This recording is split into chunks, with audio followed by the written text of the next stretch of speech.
حضرت عائشہ صدیقہ رضی اللہ تعالیٰ عنہ فرماتی ہیں ایک عورت تھی اور اسے نبی پاک صلی اللہ تعالیٰ علیہ وسلم نے وہ کلمہ پڑھ کے مسلمان ہوئی، مدینہ طیبہ آ گئی تو حضور نے مسجد نبوی شریف میں اس کے لیے مکان، ایک سادہ سا کمرہ ساتھ مسجد کے بنوا دیا، وہیں رہنے لگی۔ اکثر وہ سیدہ طیبہ کے پاس آتی تو حضرت عائشہ صدیقہ رضی اللہ تعالیٰ عنہ فرماتی ہیں وہ بڑی باتیں سناتی اور آخر میں کہتی وہ ہار والا دن بھی بڑا عجیب دن تھا اور میرے رب کی قدرتوں کا دن تھا، وہ بھی بڑا عجیب دن تھا۔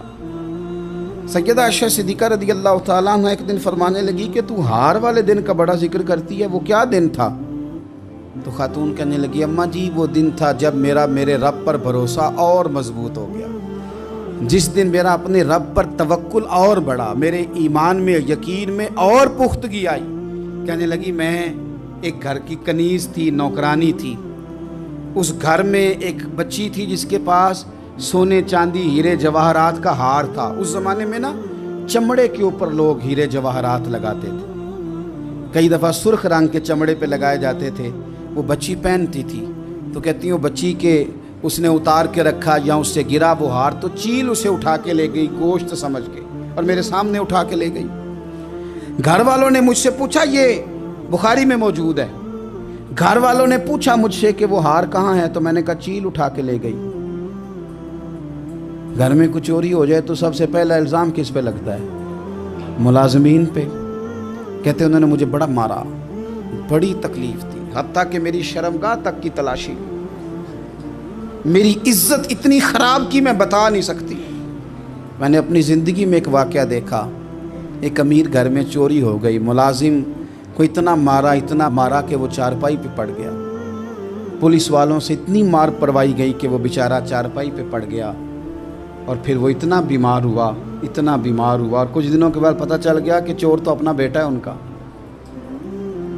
پھر اس کا انتقال ہو گیا۔ اب وہ سیٹھ صاحب اور گھر والے آ کے مرنے والے کے کان میں معافی مانگ رہے ہیں، کان میں۔ تو میں نے ان سے پھر کہا تھا کہ یہ تو اب چلا گیا ہے، تمہارا زور چلتا تھا تو تم نے قانون خریدا اور تم نے اسے جتنا ہو سکا تم نے اسے مار پڑوائی،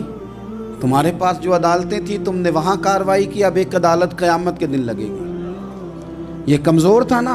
کچھ کر نہیں سکا۔ میرے نبی پاک صلی اللہ علیہ وسلم نے فرمایا سن لو، اگر سینگ والی بکری نے بغیر سینگ والی بکری کو تکلیف دی ہوگی تو قیامت کے دن اسے بھی بدلہ دینا پڑے گا